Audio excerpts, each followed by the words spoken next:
Ja, hallo liebe Leute, neues Video. Hier soll es wieder um die Atmel AVR-Chips gehen. Atmel ist ein Hersteller von Mikrocontrollern. Der ist gekauft worden von Microchip, deswegen heißen die Geräte mittlerweile eben Microchip AVR. Aber für mich ist das immer noch Atmel, weil ich das schon seit einiger Zeit halt verfolge. Ich habe mich hier für einen ganz kleinen Chip entschieden. Das ist der Attiny 13. Wie man sieht, der hat nur insgesamt 8 Anschlüsse. Davon sind 2 eben für die Spannungsversorgung vorgesehen. Ground, das ist die Massepegel VCC, normalerweise ca. 5 Volt, kann aber auch deutlich weniger sein. So, dann haben wir hier die Ports. Das fängt bei PB0 an. Also Port B heißt das hier 0, 1, 2, dann haben wir hier 3, 4 und 5. Man könnte also mit einem solchen Chip da einfach Leuchtdioden anschließen und zum Beispiel ein Lauflicht mit 6 Leuchtdioden machen. Man kann auch mit ein bisschen mehr, ich sag mal, Verkabelung, könnte man auch ein 8-Kanal-Lauflicht hinbekommen. Dann würde ich jetzt vorschlagen, zum Beispiel 0, 1, 2 und 3 für die Anode der Leuchtdioden, und dann wären das 8 Stück, und dann würde man eben noch den PB 4 und 5 für die Kathode nehmen, um eben entweder die eine oder die andere Diodenzeile aufleuchten zu lassen. Also das wäre mit dem Chip so möglich.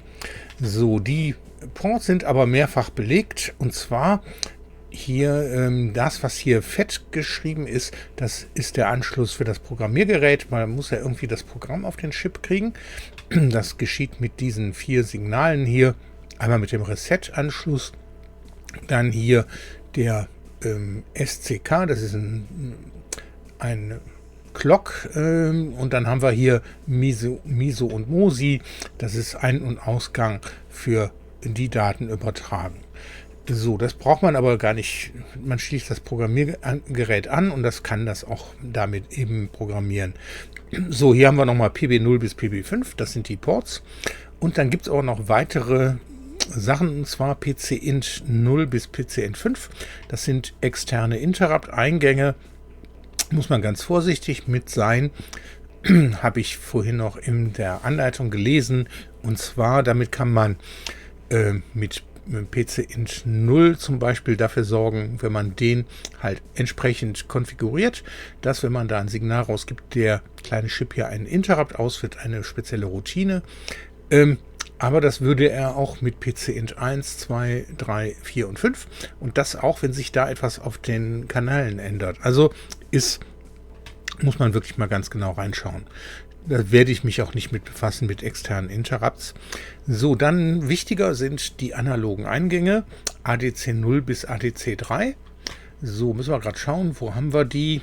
ADC 0, das ist der hier, das ist PB5, und dann haben wir hier ADC 1, das ist der, PB2, ADC 2 der PB4 und ADC 3 der PB3. Man muss natürlich nicht alle nutzen, man kann auch nur einen davon nutzen.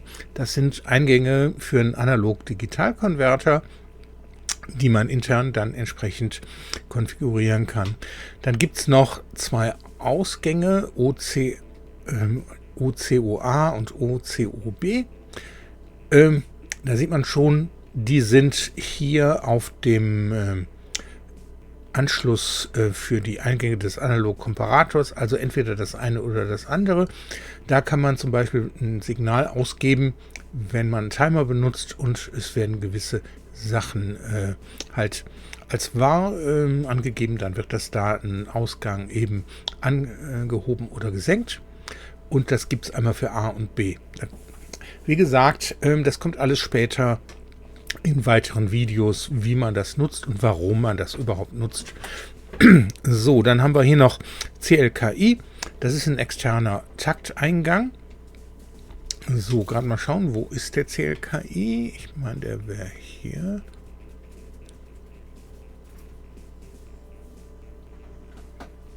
Wo habe ich ihn denn? Ach, hier ist er, PB3. Damit kann man dem Prozessor hier einen externen Takt eingeben, und dieser externe Takt, der kann dann bis zu 20 Megahertz betragen. Das kann man mit dem internen Taktgenerator nicht. Da geht es mit 9,6 Megahertz ist das Schicht, aber man kann so auch ein bisschen das noch schneller laufen lassen.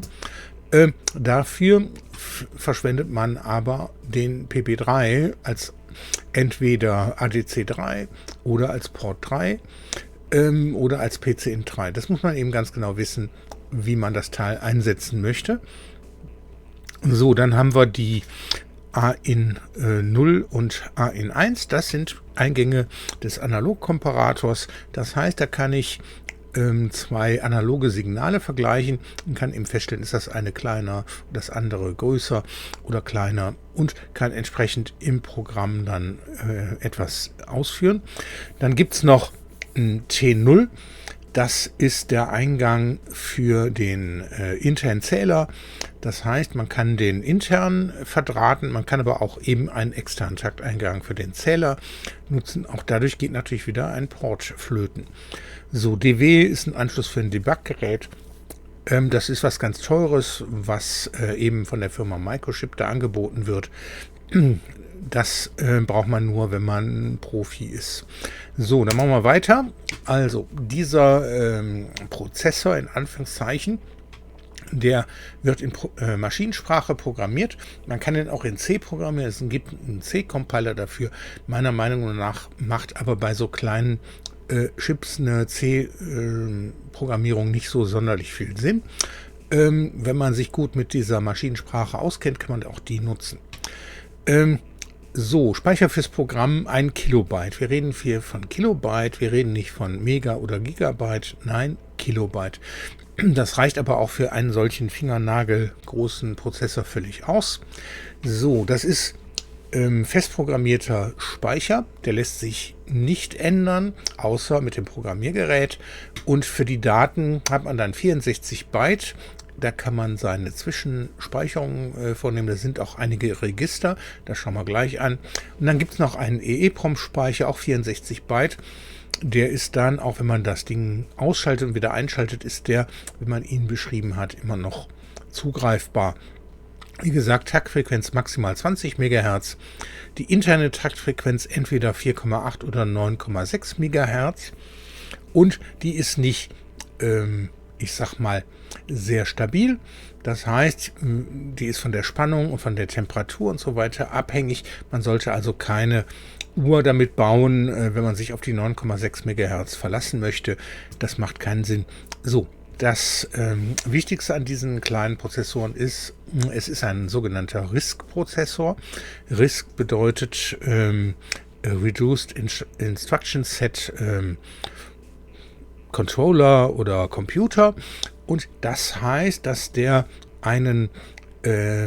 nur wenige Befehle hat, die aber alle mit einer sehr geringen oder mit jeweils fast alle mit einem Taktzyklus ausführen kann.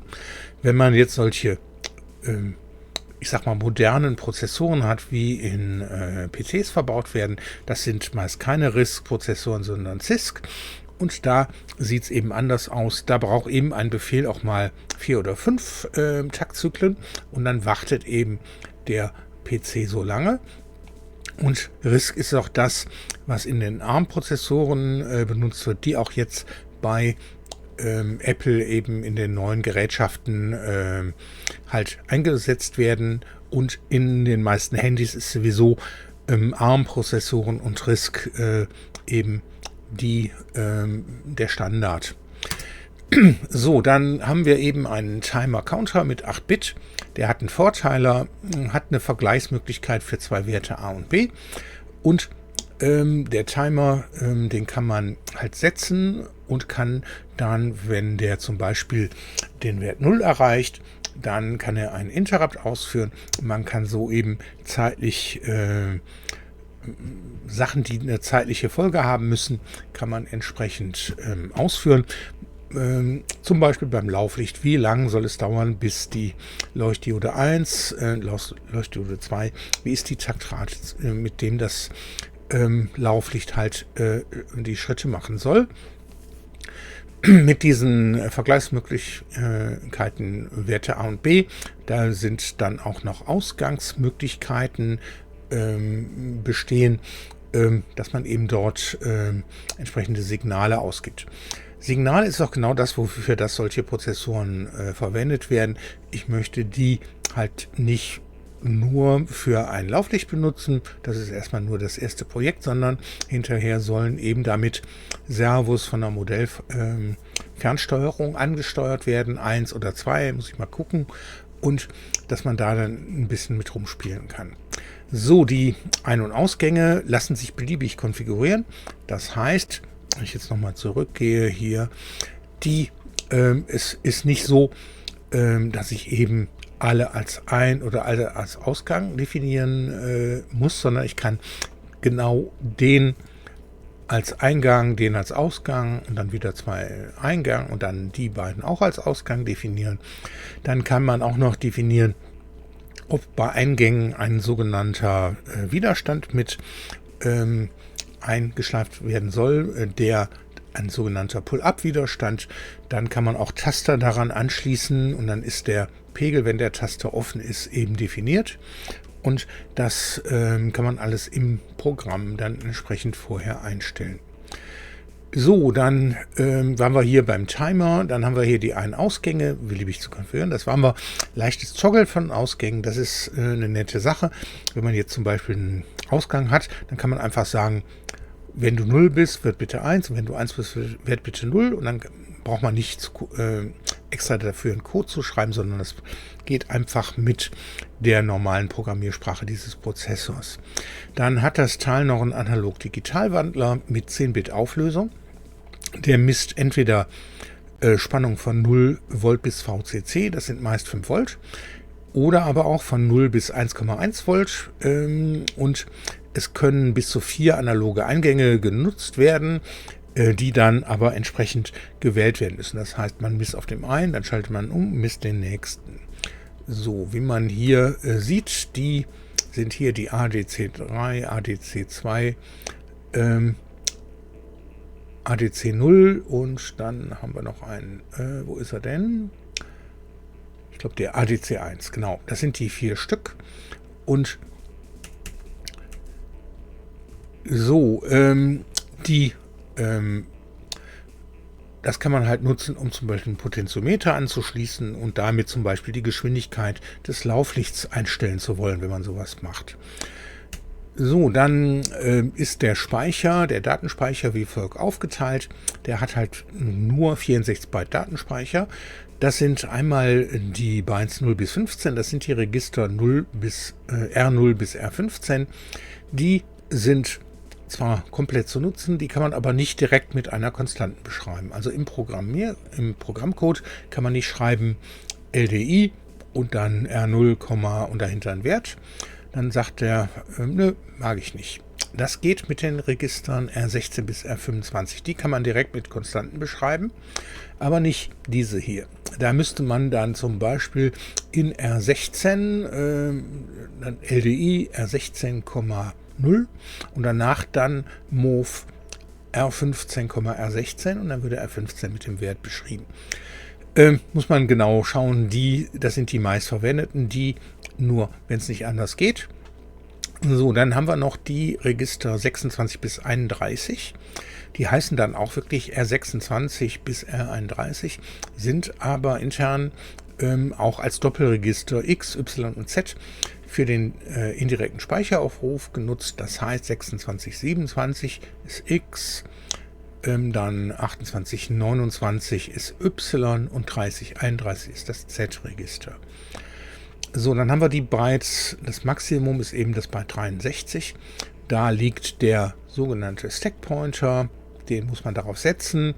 Und wenn man jetzt zum Beispiel eine Unterroutine hat und man ruft die auf, dann wird die Rücksprungadresse halt auf dem Stack gespeichert. Und wenn man dann aus der Unterroutine zurückspringt, dann wird die Rücksprungadresse von dort geholt. Aber man kann auch Daten dorthin speichern. So, jetzt haben wir natürlich auch die Byte 32 bis maximal 63 als Datenspeicher. Da muss man eben ganz genau schauen, wie groß wächst der Stack nach unten. Normalerweise ist das nicht sonderlich viel, aber wir haben hier nicht 32 bis 63 zur Verfügung. Wenn der Stack Pointer halt, ich sag mal, wenn mehrere Interrupts aufgerufen werden, dann kann das hier auch mal, ich sag mal 65 bei 60 oder bei 58 landen. Und dann müsste man hier den Datenspeicher eben entsprechend kleiner aufrüsten. So, das war es auch zu diesem Video. Ich hoffe, es hat euch gefallen und ich werde weitere Videos zu diesem Atmel AVR machen. Den werde ich auf so einem sogenannten Breadboard aufbauen. Das ist so ein Steckboard. Da kann man dann mit Kabeln und mit direkt Bauteilen, Widerständen und so weiter das basteln und kann auch das Programmiergerät anschließen. Wobei, da muss ich noch was für löten. Ist doch nicht alles ganz so einfach. So, wenn euch solche Videos wie das hier gefallen, so lasst doch gern ein Abonnement da. Klickt auf die Glocke. Ihr werdet über neue Videos informiert. Und damit danke fürs Zuschauen und bis zum nächsten Video. Tschüss!